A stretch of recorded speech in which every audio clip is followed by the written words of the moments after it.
Bismillahirrahmanirrahim. Assalamualaikum warahmatullahi wabarakatuh. Dalam kesempatan kali ini kita akan membahas tentang ukuran penyebaran data yang pertama pada mata kuliah statistika maupun statistika dan probabilitas. Jadi untuk ukuran penyebaran data kita pecah jadi dua buah video. Ukuran penyebaran data yang pertama dan ukuran penyebaran data yang kedua. Kita lihat apa saja yang kita bahas di video kali ini. Yang pertama jangkauan interkuartil dan deviasi kuartil, serta yang ketiga adalah box plot. Kita mulai di pendahuluan. Tentang ukuran penyebaran data. Pada bab sebelumnya telah dibahas salah satu karakteristik data yaitu ukuran pusat data, ada mean, median, dan modus. Karakteristik data yang lainnya adalah variabilitas data, atau istilah lainnya dispersi atau penyebaran data. Karakteristik data ini mengukur bagaimana data observasi tersebar. Jadi kalau video sebelumnya itu bagaimana data memusat, nah kalau ini bagaimana data itu tersebar, ukurannya seperti apa. Dalam usaha membandingkan beberapa rangkaian data, penggunaan ukuran pusat data saja tidak akan memberikan hasil yang baik, bahkan dapat memberikan hasil yang menyesatkan. Jadi untuk membandingkan dua buah data, kita perlu dua-duanya, baik ukuran pusat maupun ukuran penyebaran. Ada beberapa kemungkinan yang terjadi jika ukuran pusat data, misalnya rata-rata, dan ukuran variabilitas data dihubungkan satu dengan yang lainnya. Ini ada beberapa kemungkinan bahwa ukuran pusat dengan ukuran penyebaran data kita bandingkan. Yang pertama, jika rata-ratanya sama namun memiliki variabilitas yang berbeda. Rata-rata itu kita lihat dari nilai tengahnya ini rata-ratanya sama, namun memiliki variabilitas yang berbeda. Variabilitas itu kita lihat dari bentuk kurva poligonnya. Ini bentuknya ada 3 jenis. Ini lebih lancip, ini cenderung pipih, nah yang terakhir dia yang paling pipih. Ini menunjukkan bahwa variabilitas datanya berbeda. Yang kedua, rata-ratanya berbeda namun memiliki variabilitas yang sama. Ini rata-ratanya berbeda, ditunjukkan dengan titik pusatnya yang berbeda, tapi variabilitas yang sama, ditunjukkan dari bentuk kurva poligonnya dia bentuknya sama. Yang ketiga, rata-rata dan variabilitas yang berbeda. Nah, ini baik rata-ratanya maupun variabilitas bentuk kurvanya dia berbeda. Yang keempat, rata-rata dan variabilitas yang sama. Jadi ini rata-rata dan variabilitas sama, maka dia berhimpit ya kurva poligonnya. Variabilitas ditunjukkan oleh keruncingan masing-masing poligon frekuensi. Semakin runcing, maka data yang digambarkan oleh poligon tersebut semakin kecil variabilitasnya. Semakin pipih poligon, frekuensi data yang bersangkutan, maka variabilitas data tersebut semakin besar. Nah, jadi seperti ini. Kalau dia itu semakin lancip, nah maka ini variabilitasnya semakin kecil. Artinya datanya itu mengumpul saja di sini. Yang kedua, kalau dia semakin pipih, misalkan ini dia pipih, maka variabilitasnya dia besar atau data itu cukup menyebar di sini. Ya, diperhatikan kalau kita melihat di poligon semakin pipih maka variabilitasnya semakin besar. Kalau semakin runcing maka variabilitasnya semakin kecil. Kita masuk ke ukuran penyebaran data yang pertama, yaitu jangkauan. Jangkauan atau range adalah beda antara angka data terbesar dan angka data terkecil. Jadi selisih antara data terbesar dengan data terkecil. Atau kita tuliskan jangkauan sama dengan angka terbesar dikurangi angka terkecil. Contohnya, berikut adalah data penjualan dari sampel tenaga penjual atau salesman CV Berlian Jaya yang melakukan penjualan di 2 buah kota, yaitu kota Bandung dan kota Cirebon. Ini datanya, data penjualannya dari masing-masing salesman seperti ini.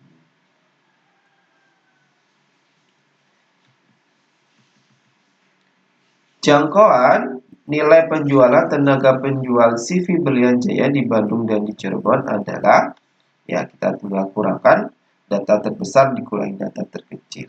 Kalau yang di Bandung berarti 220.000 dikurangi 90.000, 130.000. Untuk di Cirebonnya 170.000 dikurangi 130.000, yaitu 40. Dilihat jangkauannya, nilai penjualan di kota Bandung memiliki variabilitas yang lebih tinggi dibanding dengan nilai penjualan di kota Cirebon. Ya kan? Variabilitasnya ini 130.000, ini 40.000. Maka jelas variabilitas di kota Bandung lebih tinggi dibandingkan kota Cirebon. Nah, kalau kita gambarkan seperti ini, jangkauannya tadi kalau kota Bandung 130.000.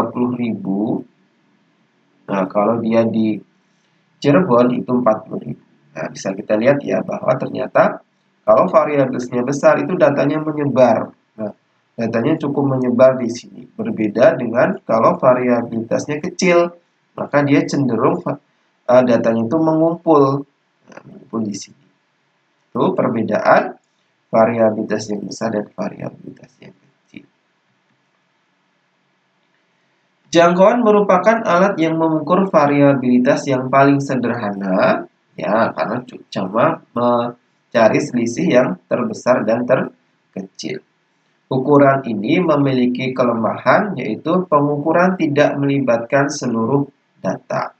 Nah, karena cuma yang terbesar kurang terkecil, ya kelemahannya dia tidak melibatkan seluruh data. Kita masuk ke materi yang kedua, yaitu jangkauan interkuartil dan deviasi kuartil. Jangkauan interkuartil atau interkuartil range kita simbolkan IQR, dihitung dengan menentukan beda antara kuartil ketiga dan kuartil pertama. Atau kita rumuskan Q3 min Q1. Jadi IQR itu tinggal kuartil ketiga kita kurangi kuartil yang pertama.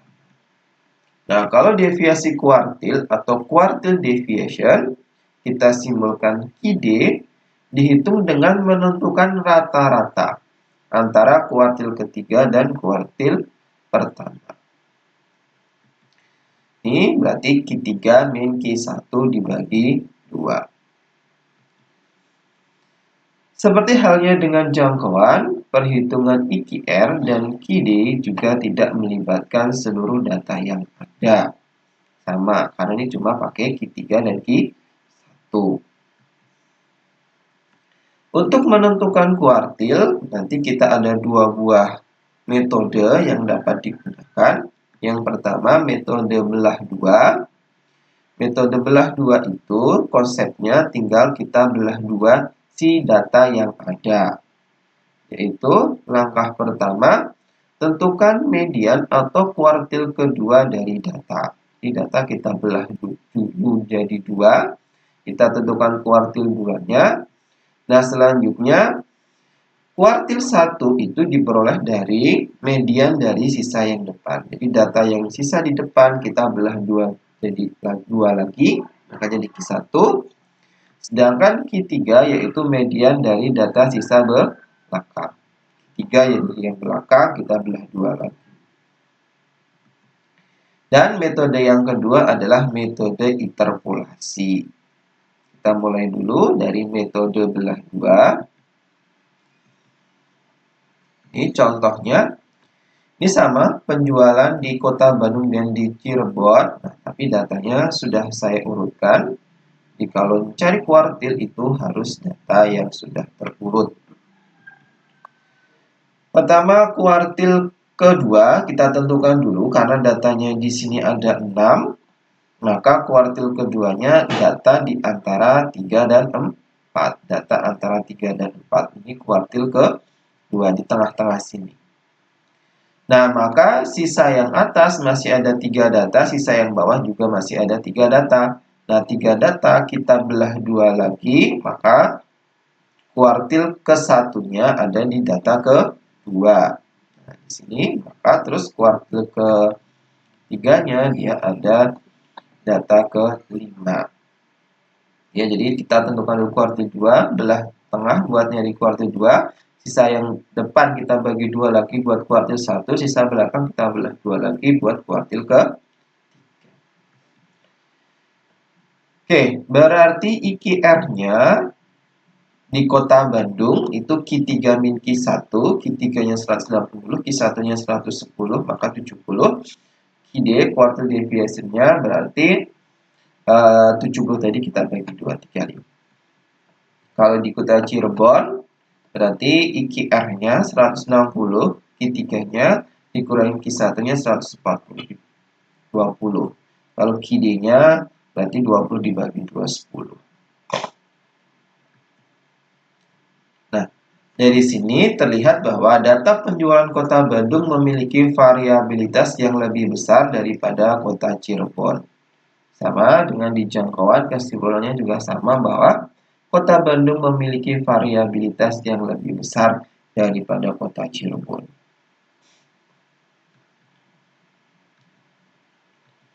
Kita masuk ke contoh yang ketiga. Di sini sudah ada data terurut seperti ini. Total datanya ada 14. Kita akan menentukan IQR dan QD-nya. Pertama, kita cari dulu Q2. Nah, Q2 atau mediannya yaitu setengah kali 14 ditambah 1. Nah, ini sama kayak kemarin menentukan median di pertemuan sebelumnya. Caranya pakai setengah kali N plus 1. Maka setengah kali 14 tambah 1 yaitu 7,5. Oke, sekarang berarti posisi di 7,5. Kalau kita ketemu desimal kayak ini, berarti kita peroleh kuartil keduanya data ke-7 ditambah data ke-8 dibagi 2. X7 plus X8 dibagi 2. 120 ditambah 122 bagi 2, maka 121. Oke, sekarang kita lihat banyak sisa depan itu ada 7. Ini tadi kan sudah ditentukan. Kuartil 2 itu di sini ya. Kuartil 2 itu di sini, maka sisa depannya ada 7. 1, 2, 3, 4, 5, 6, 7. Nah, maka 7 tadi itu kita belah 2 lagi. Maka Q1-nya 7 tambah 1 bagi 2 yaitu data ke-4. Nah, data ke-4 itu adalah 64. Di sini 64. Selanjutnya, posisi kuartil ketiga itu sama sebenarnya. 7 tambah 1 bagi 2 yaitu 4, tapi datanya data dari belakang. Karena tadi sisa yang belakang untuk kuartil ketiga. Yaitu 133 atau data ke-11. Jadi 4 dari belakang. 1, 2, 3, 4. Nah, kalau kita gambarkan, ini untuk membuktikan bahwa kuartil itu harus membagi data menjadi 4 bagian yang sama panjang. Nah, ini tadi yang pertama kuartil kedua, ini ya di antara 120 dan 122. Kuartil satunya tadi di 64, kuartil tiganya di 133. Nah, kalau kita lihat ini sudah benar ya, dia membagi jadi 3 data 3 data, ini 3 data, ini juga 3 data, ini 3 data, ini 3 data. Nah, maka sudah tepat kita menentukan kuartil 1, kuartil 2, dan kuartil 3. Sekarang IKR-nya berarti 133 dikurangi 64, yaitu 69. Kalau KD-nya berarti 69 kita bagi 2, 34,5.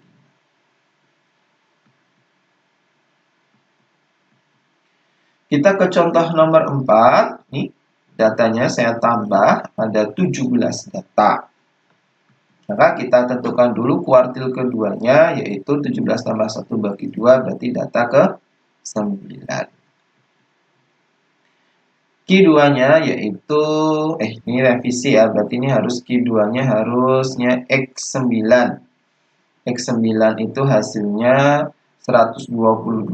Coba kita hitung X9 122. Ini 1, 2, 3, 4, 5, 6, 7, 8, 9. Nah, berarti benar ya. Di sini itu X9 hasilnya 122. Revisi harusnya X-nya X9. Nah, sekarang sisa depannya ada berapa? Nah, karena 122 ini udah dipakai, maka sisa depannya 122 ini nggak bisa dipakai lagi. Maka sisa depannya kita ngitungnya dari 121. Jadi 1, 2, 3, 4, 5, 6, 7, 8. Maka sisa depannya ada 8. Yang belakang juga sama, ada 8. Nah, sekarang posisi Q1 itu berarti 8 tambah 1 bagi 2 atau 4,5. Nah, berarti kuartil ke-1-nya data keempat tambah data kelima dibagi 2. Data keempat itu 64. Data kelimanya 89, kita bagi 2. Hasilnya 76,5. Posisi kuartil ketiga, yaitu NQ3 sama dengan 4,5, tapi kita dari belakang. 1, 2, 3, 4. 4,5 di sini. Berarti antara 130 dan 133 bagi 2. Hasilnya 131,5. Ini kalau kita visualisasikan, tadi kita punya ini Q2-nya. Berarti datanya benar. Di sini ada 9. Ada 8 ya. 1, 2, 3, 4, 5, 6, 7, 8. Di belakang juga ada 8. Nah, 8 ini kita bagi 2 lagi. Maka dia di 4,5. Di sini 4,5. Ini Q1-nya. Yang belakang juga sama. Kita bagi 2 juga 4,5. Tapi dia dari belakang. Maka bisa kita hitung IKR-nya 131,5 kurangi 76,5, 55. Dan KD-nya yaitu 27,5.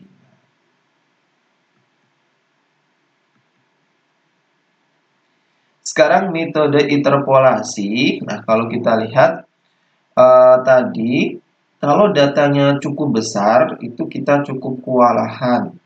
Karena kita harus menentukan Q2 dulu. Q2 dulu dibagi jadi 2, baru yang depan kita bagi 2 dulu. Jadi kalau datanya besar itu cukup merepotkan. Nanti kita harus menentukan sisa depan sama sisa belakang itu berapa. Karena harus dihitung tadi kan. Terus kita nggak bisa langsung nyari Q1, harus Q2 kita cari dulu baru Q1. Nah, maka tidak praktis, padahal kita nggak perlu tuh Q2. Kita hanya memerlukan Q1 dan Q3 saja. Maka ada metode yang selanjutnya, yaitu metode interpolasi. Langkahnya urutkan data dari kecil ke besar, cari posisi kuartil, yaitu kuartil pertama 1/4 kali N plus 1, kuartil kedua itu 2/4 N plus 1, kuartil ketiga 3/4 kali N plus 1. Itu jadi 1, 2, 3, berarti tinggal 1/4, 2/4, atau 3/4. Nilai kuartil dihitung sebagai berikut, yaitu XQI, yaitu XAI, ditambah HI, dan dikali XBI min XAI. XAI itu apa? XAI itu pengamatan sebelum posisi kuartil ke I. Di pengamatan sebelum kuartil ke I-nya tadi. XBI pengamatan setelah posisi kuartil ke I, dan HI adalah nilai pecahan dari posisi kuartil. Nah, nanti kita lihat pakai contoh biar lebih paham.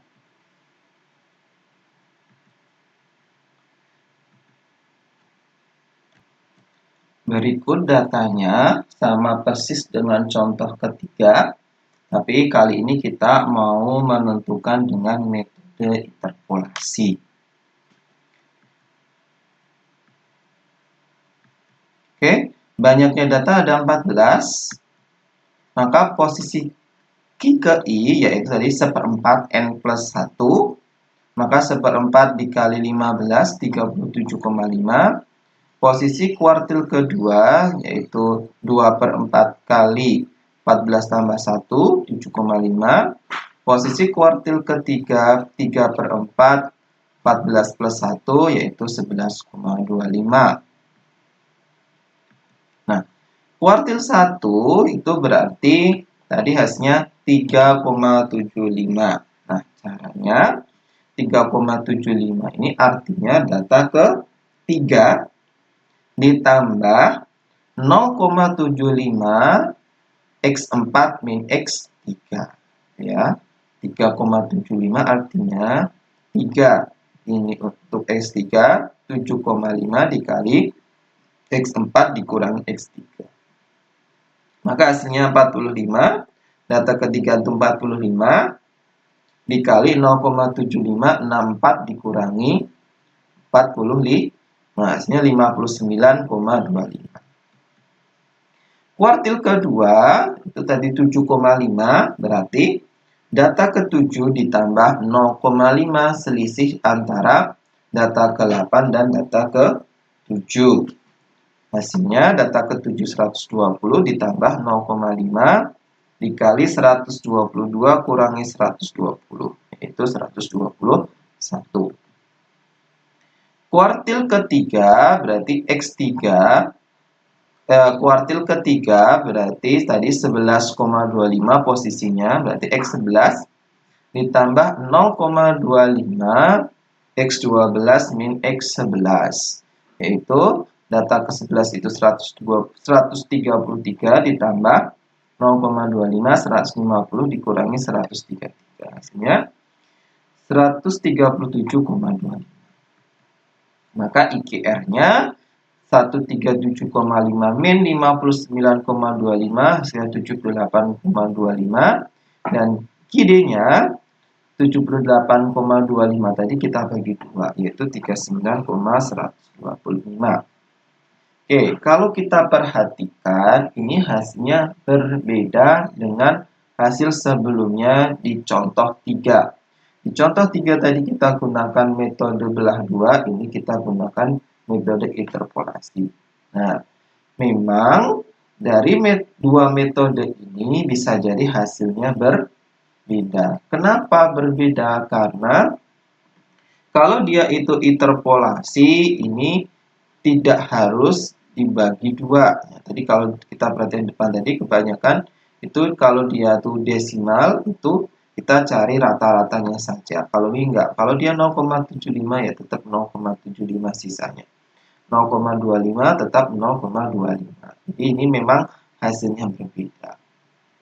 Oke, kalau ditanya terus benar yang mana? Apakah benar metode interpolasi atau metode belah 2? Jawabannya kedua metode itu benar. Nah, tergantung nanti soalnya seperti apa. Kalau soalnya minta pakai interpolasi ya kita kerjakan dengan interpolasi. Kalau soal minta pakai belah 2 maka kita gunakan belah 2. Nah, tapi kalau tidak diberikan ketentuan untuk data yang lebih besar, itu kita lebih mudah menggunakan interpolasi. Jadi interpolasi itu nanti mudah kita gunakan untuk data besar. Karena kalau kita menggunakan belah 2 pada metode pada data yang besar, pakai belah 2 itu cukup kerepotan. Karena kita harus mencari kuartil 2 dulu, baru kita lihat depan sisanya berapa, gitu kan? Terus itu dibagi 2 lagi. Jadi untuk data yang besar lebih tepat atau lebih baik kita gunakan yang interpolasi. Oke, kita masuk ke materi yang ketiga, yaitu box plot. Nah, box plot itu apa? Nah, kita lihat dulu, baik histogram, diagram dahan daun berguna untuk memberikan gambaran ukuran tendensi sentral kesimetrisan data pengamatan. Kita udah bahas di video sebelumnya tentang histogram dan diagram batang daun. Itu kegunaannya salah satunya untuk melihat kesimetrisan data. Penyajian grafis lainnya yang bisa merangkum informasi lebih detail mengenai distribusi nilai-nilai data pengamatan adalah box dan whisker plot, atau sering disebut dengan box plot atau box plot. Nah, kalau kemarin di histogram maupun stem and leaf itu kita tidak ada angka-angkanya, ya kan, sebenarnya cuma kita gambarkan seperti apa, tapi angka detailnya itu sebenarnya kita tidak tahu. Nah, kalau di box plot nanti angka detailnya itu menyebarnya simetrisnya tadi seperti apa, itu kelihatan. Seperti namanya, box and whisker bentuknya terdiri dari box atau kotak dan whisker. Pada gambar di bawah, box adalah kotak berwarna hijau dan whisker garis berwarna biru. Nah, ini jadi bloknya ini, boxnya ini, nah whisker itu ini whiskernya. Dan di atas dan di bawah, ini boxnya, ini whisker. Nah, terdapat 5 ukuran statistik yang bisa kita baca dari box plot, yaitu nilai minimum, yaitu nilai observasi terkecil, kuartil 1, kuartil terendah atau kuartil pertama, kuartil kedua yaitu median, kuartil ketiga atau kuartil tertinggi, dan nilai maksimum, nilai observasi terbesar. Ini dari box plot ini nanti bisa kita lihat ada 5, ya. Ada 5, yaitu max, min, kuartil 1, kuartil 2, dan kuartil ketiga. Selain itu, box plot juga dapat menunjukkan ada tidaknya outlier dan nilai ekstrim dari data tersebut. Jadi nanti bisa lihat outlier dan nilai ekstrimnya. Kalau di sini, ini contoh outlier, jadi dia itu berada di luar box plot. Nah, ini contoh outlier. Oke, ini detailnya, bagian-bagian dari box plot. Nah, seperti ini. Kita lihat satu persatu. Bagian utama dari box plot adalah kotak berbentuk persegi atau box yang merupakan bidang yang menyajikan interkuartil atau IQR. Nah, jadi ini boxnya ini menunjukkan IQR-nya atau interkuartil range-nya, jangkauan interkuartilnya tadi ini. Ini panjangnya tergantung IQR-nya tadi ini. Tergantung IQR-nya, panjangnya tergantung besar IQR. Panjang kotak sesuai dengan jangkauan interkuartil. Garis bawah kotak LQ, kita simbolkan LQ, sama dengan kuartil pertama, di mana 25% data pengamatan lebih kecil atau sama dengan Q1. Jadi nilai yang di sini itu merupakan Q1-nya. Ya, di sini merupakan Q1. Lanjut, nilai yang di atas, untuk nilai yang tengah dulu itu merupakan Q2. Nah, ini Q2, yang garis yang tengah ini Q2. Garis atas kotak atau UKI itu adalah Q3, di mana 75% data pengamatan lebih kecil atau sama dengan Q3. Ini Q3-nya di sini. Ini Q1, ini Q2, ini nilai Q3. Garis yang merupakan perpanjangan dari box baik ke arah atas maupun ke bawah dinamakan whiskers. Nah, tadi ya yang kita namakan whiskers. baik yang atas maupun ke bawah. Ini whiskers. Whiskers bawah menunjukkan nilai yang lebih rendah dari kumpulan data yang berada dalam IQR. Whiskers atas menunjukkan nilai yang lebih tinggi dari kumpulan data yang berada dalam IQR. Jadi data-data yang di luarnya IQR. Ini untuk yang lebih kecil, ini untuk yang lebih besar. Panjang whisker itu sama dengan 1,5 kali IQR. Jadi, panjang whisker ini sama dengan 1,5 kali IQR. Masing-masing garis whisker dimulai dari ujung kotak IQR dan berakhir pada nilai data yang bukan dikategorikan sebagai outlier. Pada gambar, batas adalah garis UIF dan LIF.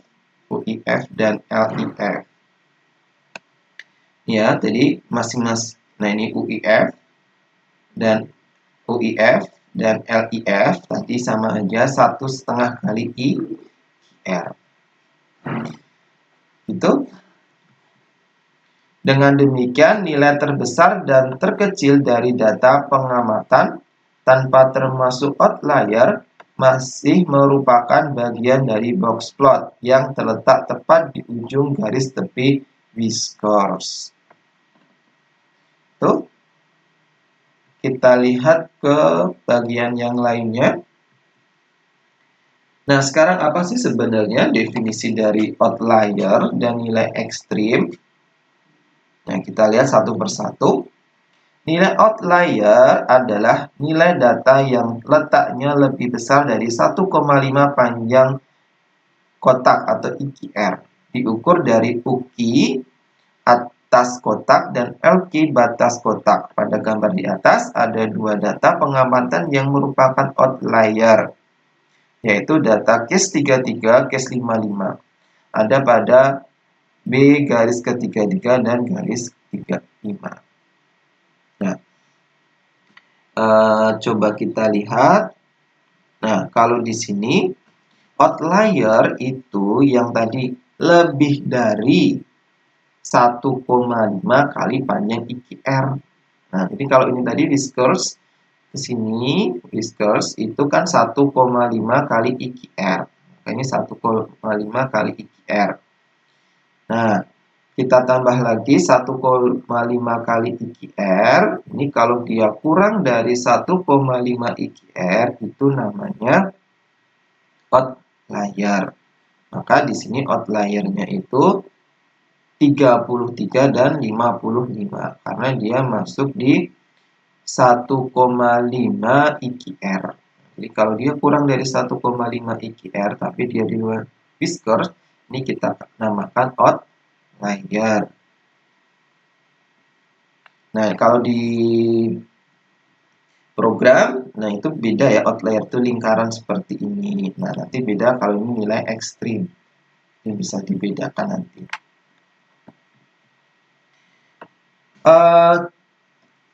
Outlier atas itu adalah Q3. Nah, Q3 ditambah 1,5 IQR.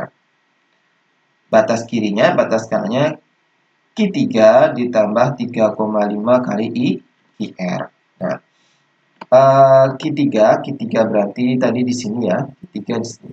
Q3 di sini. Jadi kalau dia itu dari Q3 sini sampai 1,5 kali IQR. Nah, 1,5 kali IQR dia di sini. 1,5 kali IQR. Dan ini batas kirinya ya. Berarti batas kirinya 1,5 kali IQR berarti kan dia di sini ya, di sini. Nah, terus sampai Q3 ditambah 3 kali IQR. 3 kali berarti dia sampai atas. Jadi, kalau dia itu di interval ini, kita katakan dia sebagai outlier yang bagian atas. Nah, jadi di sini. Nah, kalau yang bawah berarti Q1 min 1,5 IQR dan Q1 min 3 kali IQR. Nah, kalau di sini outlier itu di sini. outlier. Jadi dari 1,5, ini kan tadi 1,5 sampai 3 kan di sini. Ya, kalau di sini kita katakan outlier yang bawah. Biasanya tadi disimbolkan lingkaran. Nilai ekstrim adalah nilai yang terletak lebih dari 3 kali panjang IQR. Diukur dari UQ atas kotak atau LQ batas kotak. Pada gambar di atas ada satu data yang merupakan ekstrim, yaitu case 15. Jadi dia lebih dari 3 kali panjang. Jadi kalau di sini kan 3, ya kan, segini tadi 3 kalinya IQR. Nah, lebih dari atau kurang dari 3 kalinya IQR itu disebut sebagai nilai ekstrim. Nah, maka di sini kalau nilai ekstrimnya berarti 15, kan dia lebih dari sini. Nah, kalau di sini berarti di atasnya sini, ya kita katakan sebagai nilai ekstrim. Ekstrim bagian atas apabila nilai berada di atas Q3 plus 3 kali IQR, bawah jika Q1 min 3 kali IQR. Tadi ya, ini ekstrim bawah, ini ekstrim atas. Box plot dapat membantu kita dalam memahami karakteristik dari distribusi data. Selain untuk melihat derajat penyebaran data yang dapat dilihat dari tinggi atau panjang box plot, juga dapat digunakan untuk menilai kesimetrisan sebaran data. Panjang kotak menggambarkan tingkat penyebaran atau keragaman data pengamatan, sedangkan letak median dan panjang diskursus menggambarkan tingkat kesimetrisan. Jika simetris atau berasal dari distribusi normal, garis median akan berada di tengah box, dan whisker bagian atas dan bawah akan memiliki panjang yang sama, serta tidak terdapat outlier. Jadi, nanti kegunaan box plot itu untuk melihat kesimetrisannya. Simetris itu tadi jika mediannya di tengah-tengahnya box. Ya, dilihat mediannya di tengah-tengahnya box. Dan whisker atas dan whisker bawahnya panjangnya sama dan tidak punya outlier.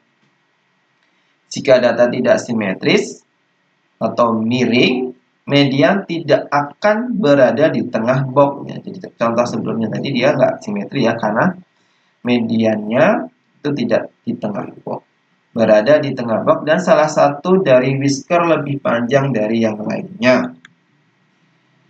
Adanya outlier di bagian atas box plot yang disertai dengan whisker bagian atas yang lebih panjang menunjukkan distribusi data cenderung menjulur ke arah kanan. Jadi nanti kalau dia ada outlier di atas dan si whiskernya tadi yang atas lebih panjang, maka nanti data itu cenderung atau tidak simetris di sebelah kanan. Sebaliknya, outlier di bagian bawah ada disertai dengan bagian bawah yang lebih panjang, menunjukkan bahwa distribusi data cenderung menjulur ke arah kiri. Cenderung menjulur ke arah kiri. Itu kalau ada outlier di bawah dan bawahnya lebih panjang. Kalau kita visualisasikan ini tadi yang lebih menjulur ke kanan. Nah, ini yang simetri, ini lebih menjulur ke kiri. Ke kiri, ke kanan, ini yang simetri. Oke, kalau dibuat block spotnya yang ini contoh. Ini berarti dia simetri ya, contohnya simetri. Ini simetri. Dan di sini terlihat bahwa semua data, jadi ini ada 3 buah data A, B, dan C ini memiliki rata-rata yang sama. Ini rata-ratanya yang sama. Ini, ya kan ini sama-sama di 4, rata-ratanya sama semua. Nah, tapi ini berbeda, ini simetri, ini tidak simetri. Dan ini variabilitasnya yang paling kecil, ya kan ini paling pendek. Whiskernya ini variabilitasnya paling kecil, diikuti yang A, ini variabilitasnya yang paling besar. Nah, terus ini yang faktor B dia memiliki nilai ekstrim. Ini dia memiliki nilai ekstrim.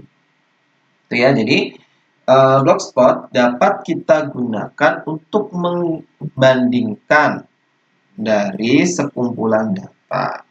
Kita ini seperti ini dibikin Blogspot. Oh, maka kita bisa membandingkan. Oh, ternyata mediannya sama, tapi variabilitasnya berbeda. Ini yang paling kecil, yang kedua ini yang ketiga, dan ini tadi memiliki nilai ekstrim.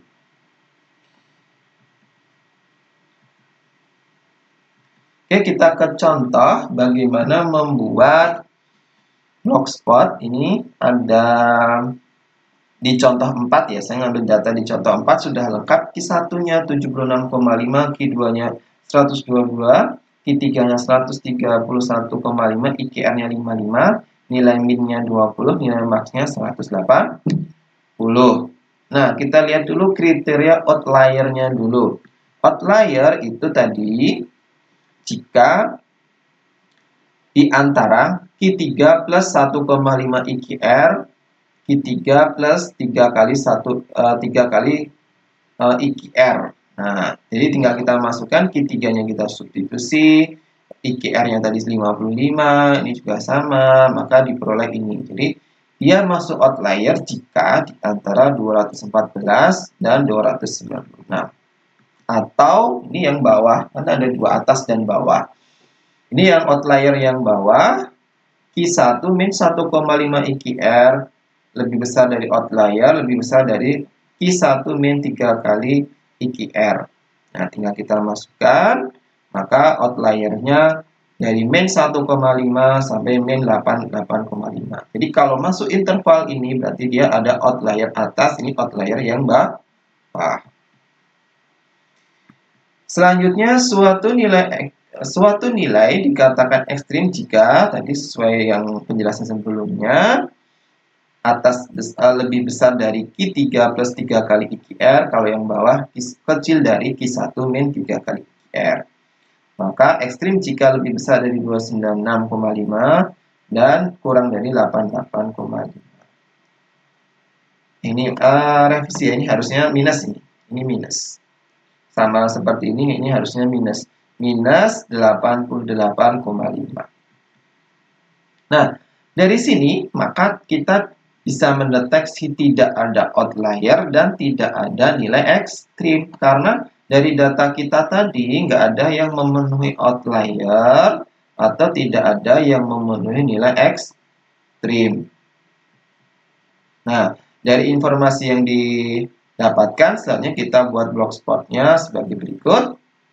Nah, karena di sini tadi tidak ada outlier, tidak ada nilai ekstrimnya, maka ujung-ujung whiskers tadi merupakan nilai max dan nilai minimumnya. Ya, ujung-ujung whisker ini max-nya ini minimumnya karena nggak ada nilai outlier maupun nilai ekstrim. Selanjutnya kita tuliskan di sini mediannya, terus di sini kuartil ketiga, ini kuartil pertama. Dan panjang ini, panjang box ini harus sama tadi 55 karena panjang box itu menunjukkan IKR-nya. Nah, ini cara membuat box plot. Atau nanti kita bisa menggunakan beberapa software seperti R atau software SPSS atau Excel pun bisa digunakan untuk membuat box plot ini. Yang penting Anda bisa membaca blogspot tersebut. Oke, itu pembahasan tentang ukuran penyebaran data yang pertama.